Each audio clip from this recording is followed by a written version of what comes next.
If I were president of the United States for a week, I would sign all kinds of commercial and legal and political treaties with everyone, and I would order the dismantling of the U.S. military. That would be the one thing I would try to accomplish right away, because that, I think, is the course that's really the salvation of humanity from where we are right now.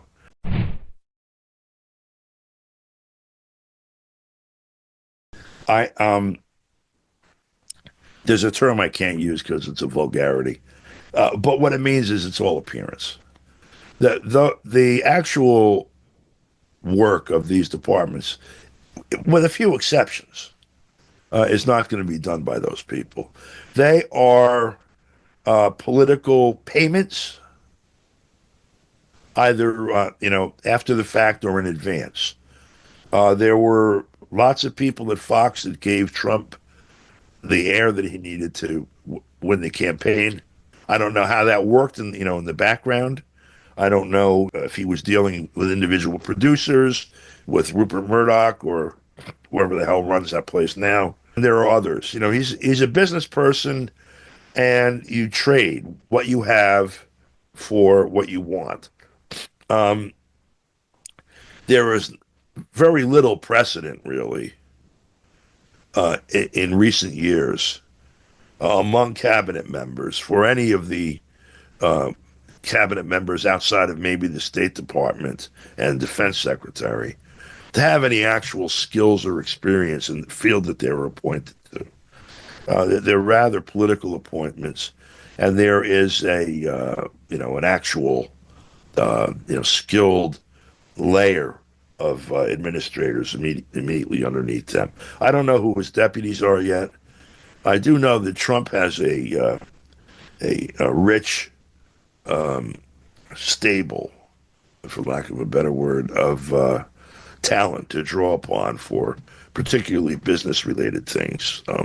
A lot of his image is image and not necessarily the reality of it. He is, to a large degree, his business is to be a face for others that are at the real power behind the throne. He licenses his name on building projects that are built by others for money. I think he understands that game very well and is glad to have this or that person be the face of the department while someone else is the hands and the backbone.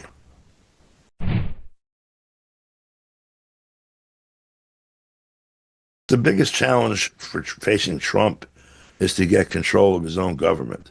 Generally, historically, for a group to attain control of the levers of government from another group that are as hostile to each other as Trump and the so-called deep state appear to be, generally requires a revolution. There was certainly a popular movement that supported his electoral win and his placement in the presidential office. If that happens, there's a good amount of time between now and January 20th when he's inaugurated.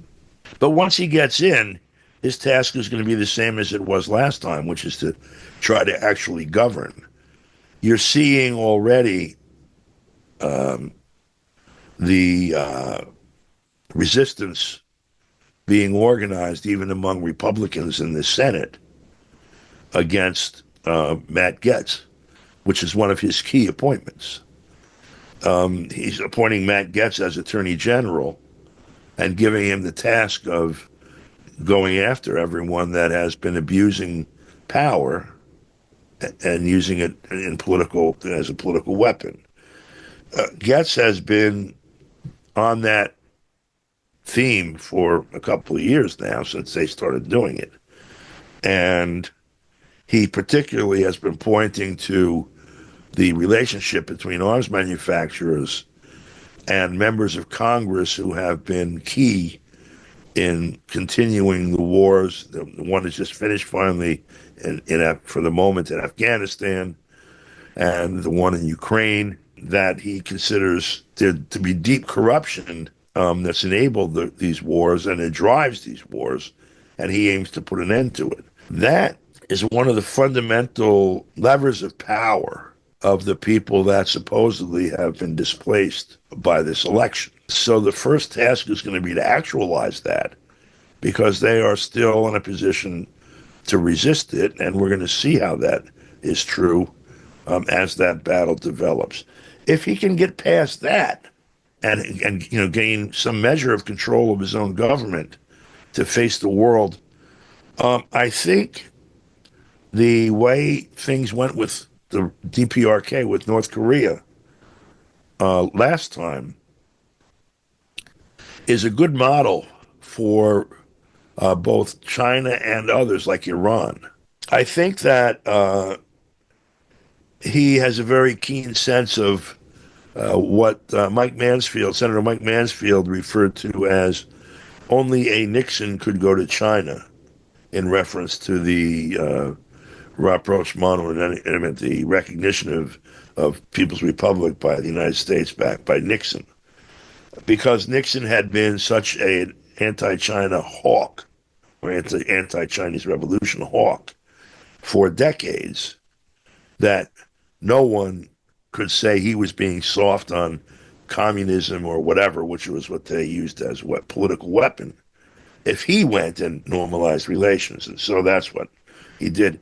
We saw Trump with a massive public relations campaign against Kim Jong-un prior to his meeting with him, and a very rapid turn of events once they actually sat down and started to negotiate.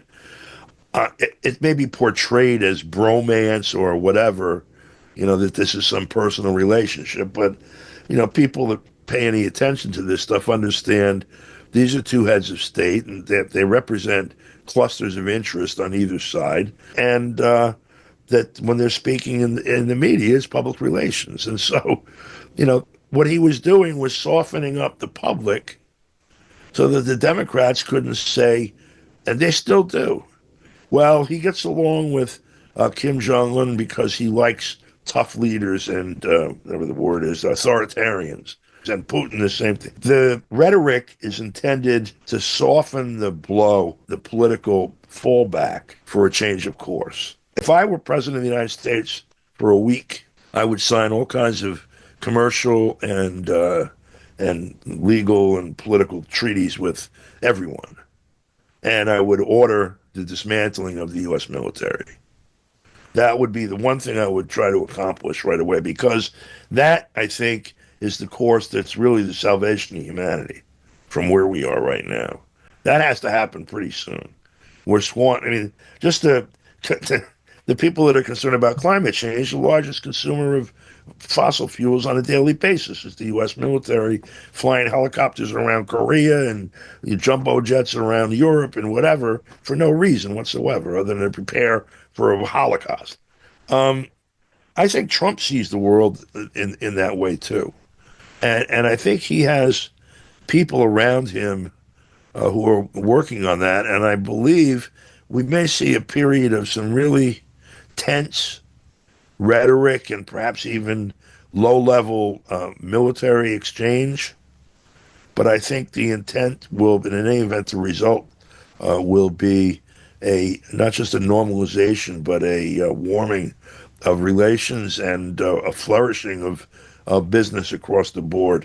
And in this case also, I'll say for a change, even though the U.S. is the imperial monopole and an awful lot of wealth flows here that shouldn't, a healthy international economic situation would also benefit workers in the United States. 偷偷告诉大家，我最近发现了新法宝 Royal Face 逆时奇迹系列，它有活肤露、全效精华，还有精华霜。尤其我皮肤比较偏干，所以我非常的注重保湿。保湿做得好，肌肤自然烹润。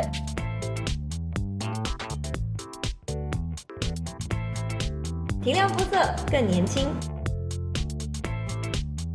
抚平皱纹超有感，而且气色变好。用心保养，每天都更美一点。